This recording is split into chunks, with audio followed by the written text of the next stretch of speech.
In this question, we're given some information about this photograph. It's a picture of a person standing underneath an inukshuk up in Nunavut, and they tell us that the height of the inukshuk is 4.1 meters. So that's going to be in real life.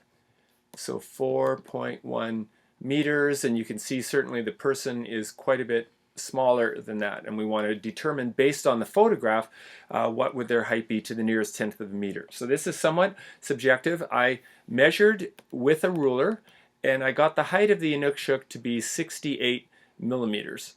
And that's going to kind of depend on where you measure to. Is the ground here or here? It was a little bit hard to tell exactly because the picture is on a bit of an angle. Anyway, we won't obsess about that.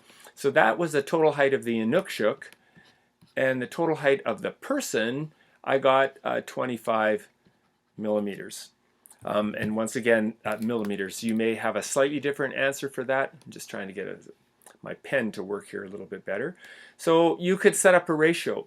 You could say inukshuk, 68 millimeters, person, 25 millimeters. So it's the ratio of the height of the inukshuk to the height of the person. And notice it's like a scale factor. The millimeters are going to cancel there.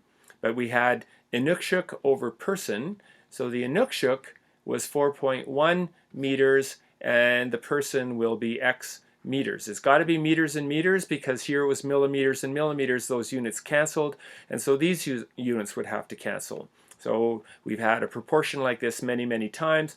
We're going to do this multiplication, complete diagonal, and then divide by 68. So I'm going 4.1 times 25, which is giving me 102.5, divided by 68.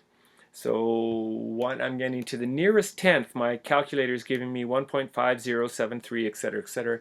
So I'm going to go with 1.5 meters. And I'm noticing that the textbook said 1.4 meters. So one of my measurements here is out by a little bit, but we don't need to obsess about that. That's the method that you would use, and this is certainly close enough.